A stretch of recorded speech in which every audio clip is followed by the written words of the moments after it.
প্রত্যেক দিনই রাত্রেও কারেন্ট থাকে না, সকাল মানে দিনের বেলাও কারেন্ট থাকে না। তো প্রতিদিনের মতন তো কালকেও ভাবছি যে আজকে দেখমু কয় ঘন্টা কারেন্ট থাকে না আর কয় ঘন্টা কারেন্ট থাকে।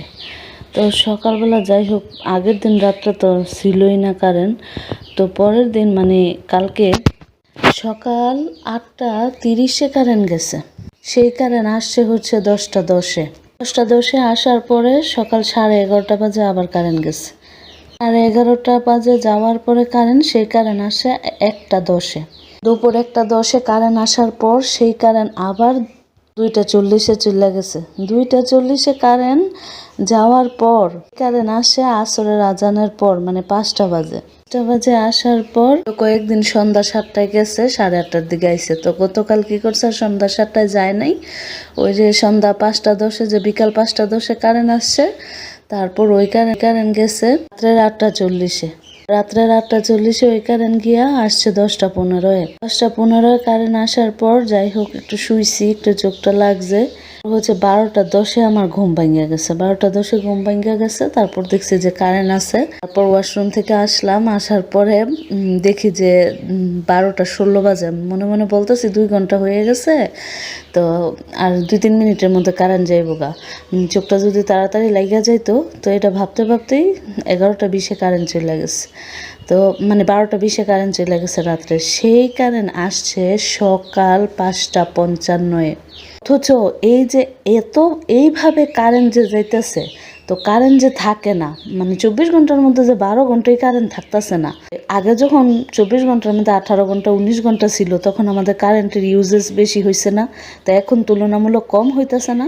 তো এখন এত কম হওয়ার পরেও কিভাবে কারেন্ট বিল আগের তুলনায় 1.5 গুণ 2 গুণ আসতেছে। আচ্ছা, আমাকে বিল দেওয়া তো বন্ধ নাই, আমরা বাজার কম করি, মাছ কম খাই, গোশ কম খাই, তরকারি কম খাই, শাকসবজি কম খাই, নিজে পড়ি কম, খাই কম, কিন্তু মাস শেষে কারেন্ট বিলটা দিয়ে দিই আগে। এই গরমের মধ্যে কারেন্ট ছাড়া বাঁচতে পারতাম না, জন্য না খাইয়া কম খাইয়া আগে কারেন্ট বিল দিই মাস শেষে। তা আমাদের যে এই যে আমরা বিলের টাকাগুলো দিতেছি মাস শেষে, সবাই আমাদের এদিকে সবাই কষ্ট, যে মানে চাল 2 দিন পরে আনে, কিন্তু কারেন্ট বিলটা সবাই আগে আগে দিয়ে দেয়। তারপর গ্যাস তো নাই, গ্যাসের কথা বাদই দিলাম। কেমন দেশে বাস করি আমরা? দেশের তো কোনো কিছুই পরিবর্তন হইল না। দেশটা শুধুমাত্র ধনীদের জন্য, ক্ষমতাসীনদের জন্য। যাদের কাছে ক্ষমতা আছে আর 2 যাদের কাছে টাকা আছে, এই দেশটা তাদের জন্য হচ্ছে স্বর্গ। আর যাদের টাকা নাই, আমাকে মতন গরিব, অসহায়, নিম্নবিত্ত, মধ্যবিত্ত, আমাদের জন্য এই দেশটা হইতেছে দোজখের মতো।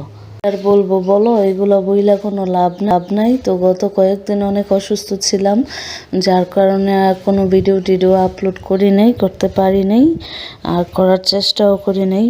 কারণ মাঝে মধ্যে হচ্ছে নিজেকে সময় দিতে হয়।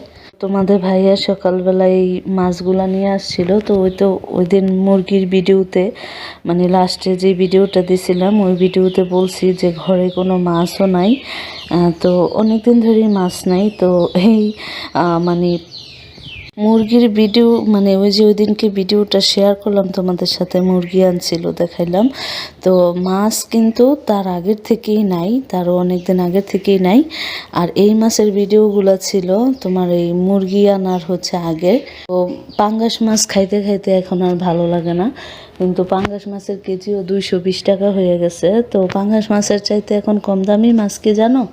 পাঙ্গাস মাছের চাইতে এখন কম দামি মাছ হচ্ছে সাগরের বিভিন্ন রকমের জাটকা টাটকা মাছ পাওয়া যায়।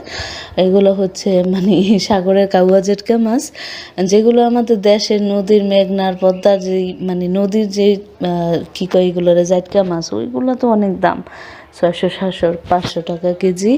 আর সাগরের চাপিলা হচ্ছে 150 টাকা কেজি। এক সময় এগুলো 70-80 টাকা কেজি বিক্রি করতো। এখন ওই যে মানুষ খাওয়া শিখা গেছে। আগে তো আমাদের দেশের মানুষ, নারায়ণগঞ্জের এদিককার মানুষ এত বেশি একটা সাগরের মাছ খাইতো না, তো দেখতাম না, চিনতই না। তো এখন দেখা যায় এগুলো এত পরিচিত হয়ে গেছে, এখন সাগরের মাছও হচ্ছে পাওয়া যায় না। তো এখানে তোমাদের ভাইয়া আনছিল হচ্ছে কাউয়া জেটকা মাছ 1.5 কেজি, তো মানে 150 টাকা কেজি। আর পাঙ্গাস মাছ 220 টাকা কেজি। তো এখন ভাবলাম যে পাঙ্গাস মাছ খাইতে খাইতে আর ভালো লাগতেছে না, সাগরের মাছই খাই। আর তাছাড়া মানে সাগরের মাছে আর হচ্ছে আনছিলাম, কি কয় এটারে, এগুলাকে বলে হচ্ছে টেকচান্দা মাছ, মানে চান্দা মাছ আর কি। ডিম খাইতে স্বাদ আছে কিন্তু ডিম মতো মামা